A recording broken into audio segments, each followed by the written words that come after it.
ada satu ayat yang secara khusus Paulus tuliskan mengenai kepemimpinan atau tentang memimpin gitu. Ke-8. Dikatakan di dalam bahasa Indonesia, siapa yang memberi pimpinan, hendaklah ia melakukannya dengan rajin. Jadi untuk berbagai hal lainnya, Paulus menuliskan berbagai hal di dalam Roma 12. Tapi ada satu kata atau satu ayat yang didedikasikan untuk semua orang yang memimpin atau memberi pimpinan, yaitu hendaklah ia melakukannya dengan rajin. Apa itu maksudnya dan apa yang dianjurkan oleh Paulus di sini mengenai memimpin dengan rajin gitu.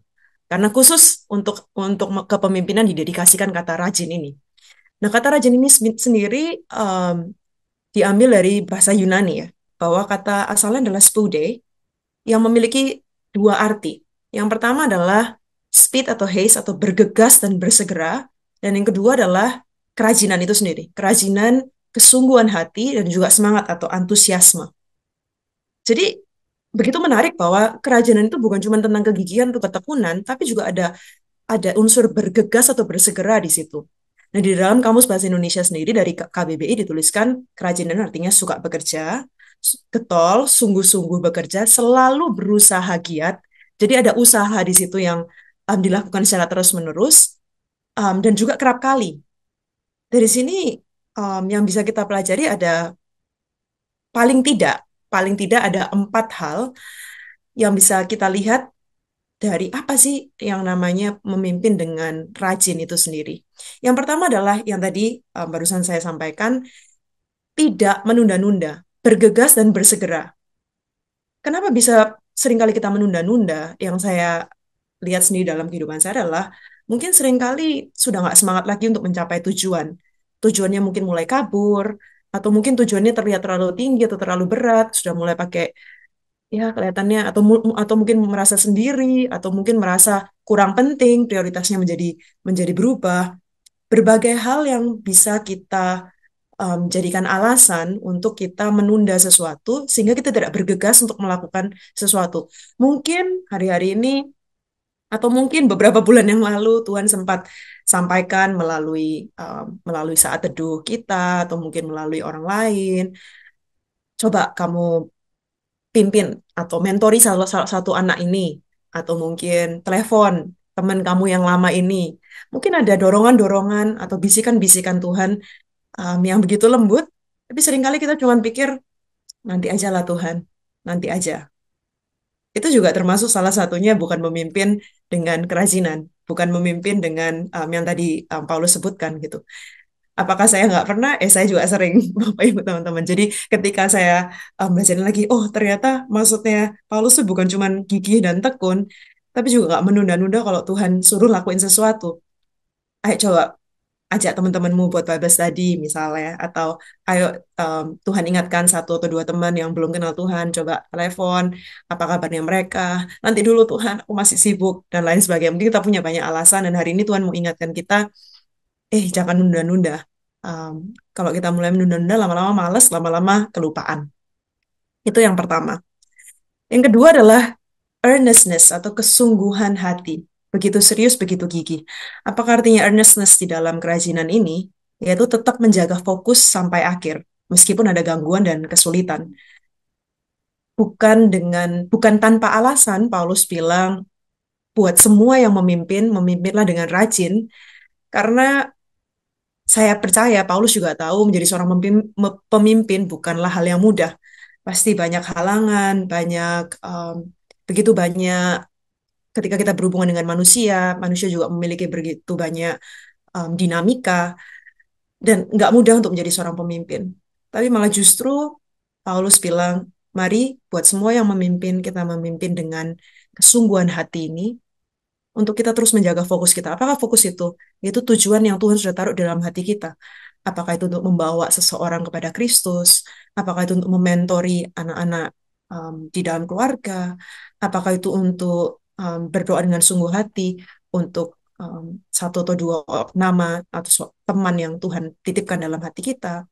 Atau untuk teman kerja kita yang mungkin orang-orang yang paling sulit, yang nggak punya teman di kerjaan, mungkin itulah yang Tuhan titipkan buat kita untuk kita pimpin.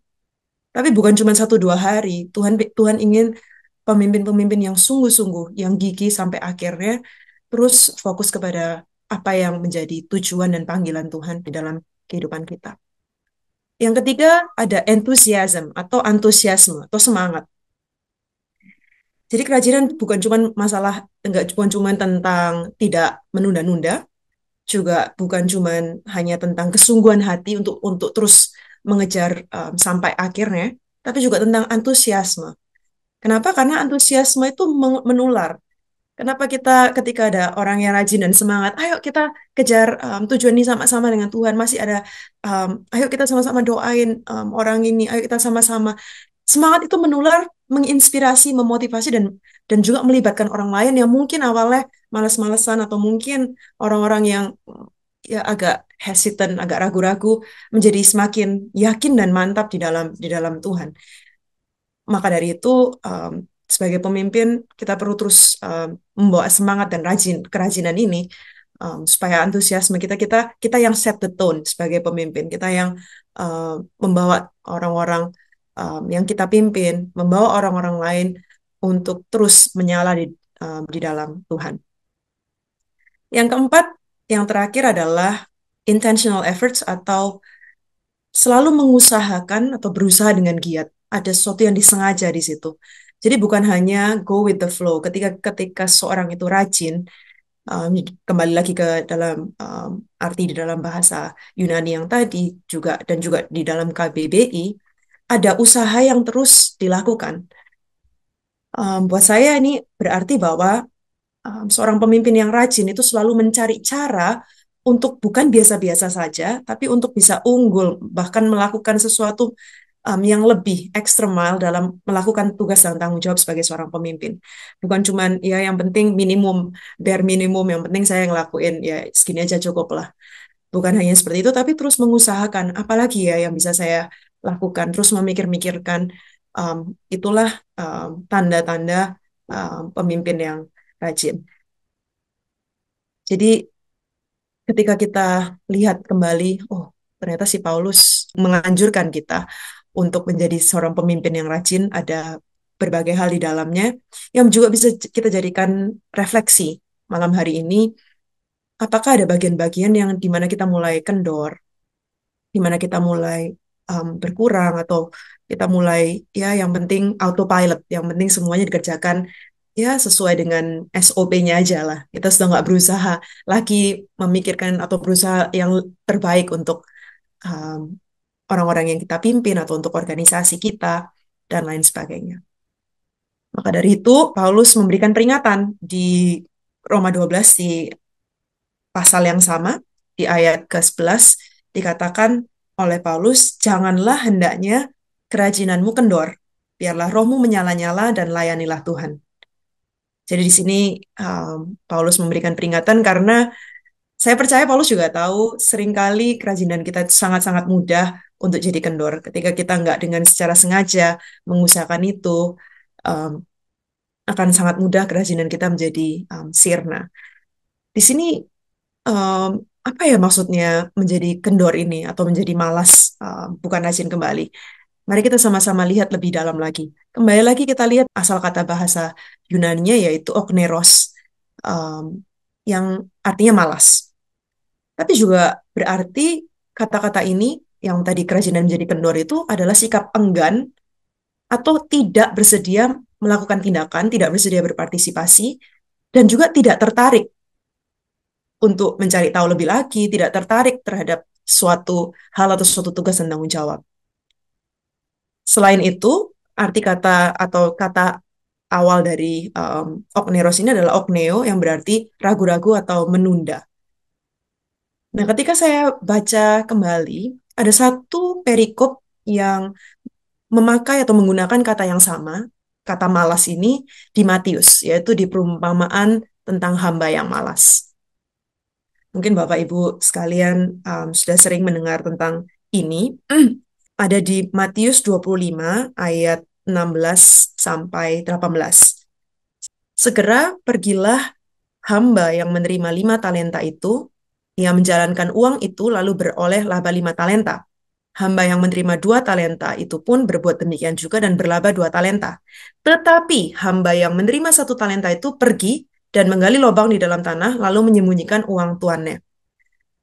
Nah, kita tahu bahwa pada akhirnya um, tuannya bilang bahwa dia adalah hamba yang jahat dan malas. Maka kita mau lihat dulu apa sih yang dilakukan oleh hamba yang malas ini. Yang pertama jelas tidak ada kerajinan atau kesungguhan hati, no diligence di sini dikatakan yang lainnya. Yang pertama, hamba yang pertama segera, at once, segera pergi, segera pergilah hamba yang menerima 5 talenta itu, ia menjalankan uang itu lalu beroleh laba 5 talenta. Jadi hamba-hamba yang lain dengan segera ketika menerima uang langsung dikerjakan, tidak ada lagi menunda-nunda. Tapi tidak dituliskan demikian tentang hamba yang satu ini, hamba yang menerima 1 talenta. Yang kedua adalah si hamba yang dikasih 1 talenta ini tidak tertarik juga untuk tahu atau mengerti mengenai tujuan tujuan si tuannya itu memberikan uang ini kepada dia. Dia cuman berpikir pakai akal budinya, dia cuman berpikir ya kelihatannya aku cuman dikasih segini ya karena dia jahat, karena si tuan ini tuh nggak nggak nggak fair dan lain sebagainya. Dia nggak berusaha untuk mencari tahu lebih lagi kenapa dan apa yang harus dia lakukan terhadap 1 talenta yang dia terima. Kalau misalnya si hamba ini rajin, dia akan mencari tahu atau mungkin melihat melihat teman-teman yang lain mengerjakan itu. Gimana caranya kalian bisa um, bisa menjalankan itu dengan baik? Aku mau tahu dong. Atau mungkin kalaupun memang si tuannya itu tidak menceritakan banyak hal, mungkin dia bisa tanya juga kepada teman-teman yang lain. Menurut kamu kenapa ya si bapak ini? Mungkin kalau misalnya dia nggak tahu ya, kenapa ya si tuan ini memberikan kita talenta-talenta ini? Dari situ mungkin dia akan terbuka perspektifnya dan bisa ada usaha untuk menjalankan itu, tapi dia sama sekali tidak tidak tertarik untuk tahu atau mengenai tujuan si tuannya ini memberikan itu. Dia juga tidak tertarik untuk mengetahui apa yang dilakukan oleh orang lain. Dia cuman terpendam di dalam pemikirannya sendiri, di dalam bubble-nya sendiri. Nah, seringkali um, ini yang menjadikan saya rasa sih, saya sendiri juga ketika memikirkan tentang hal ini, ya benar juga ya, ketika saya sudah mulai kehilangan ketertarikan, saya sudah nggak mau tahu lagi, ya udahlah biarin organisasi ini gini aja, ya udahlah biarin yang lainnya kayak gini, ya mungkin dia memang malas orangnya, ya mungkin dia memang, saya mulai berasumsi dan bukannya benar-benar mencari tahu tentang tentang informasi yang benar, maka lama-lama ada timbul rasa apatis dan lama-lama menjadi malas, malas untuk melakukan yang terbaik. Ya percuma kalau aku lakukan yang terbaik, mungkin orang mulai ada asumsi-asumsi yang lain. Jadi um, penting di sini untuk kita lihat dan kita belajar bahwa um, ketidaktertarikan adalah salah satu sinyal bahwa mungkin kita sudah mulai um, tidak lagi peduli dan itu bisa membawa kita untuk menjadi tidak mau mengambil action apa-apa, tidak tidak mau memberikan yang terbaik dan mulai melupakan tujuan awal kenapa Tuhan taruh kita memberikan kita panggilan tersebut atau misi tersebut atau menaruh kita di tempat di mana kita melayani hari ini. Yang ketiga kita lanjut ke ayat ke-24 dan 25. Di situ kemudian akhirnya singkat cerita si tuannya datang, kemudian hamba-hamba yang lain laporan. Mereka bilang bahwa saya sudah dari saya dapat 5, sekarang saya dapat 5 lagi dan lain sebagainya. Tapi apa yang dikatakan oleh hamba yang malas ini? Saya baca dari ayat 24. Kini datanglah juga hamba yang menerima 1 talenta itu dan berkata, Tuan, aku tahu bahwa Tuan adalah manusia yang kejam, yang menuai di tempat di mana Tuhan tidak menabur dan yang memungut dari tempat di mana Tuhan tidak menanam. Karena itu aku takut dan pergi menyembunyikan talenta Tuhan itu di dalam tanah. Ini terimalah kepunyaan Tuhan.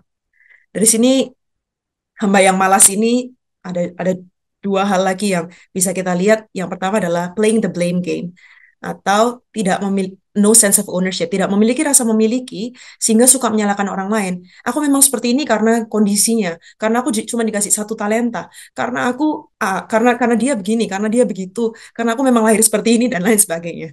Jadi mulai mencari kesalahan di orang lain dan bukannya merefleksi diri. Yang keempat adalah victim mentality atau memiliki mental korban karena tidak memiliki rasa tanggung jawab. Ya memang aku seperti ini. Karena Tuhan yang jahat, aku takut dan pergi menyembunyikan talenta Tuhan itu di dalam tanah. Makanya aku nggak ngelakuin apa-apa.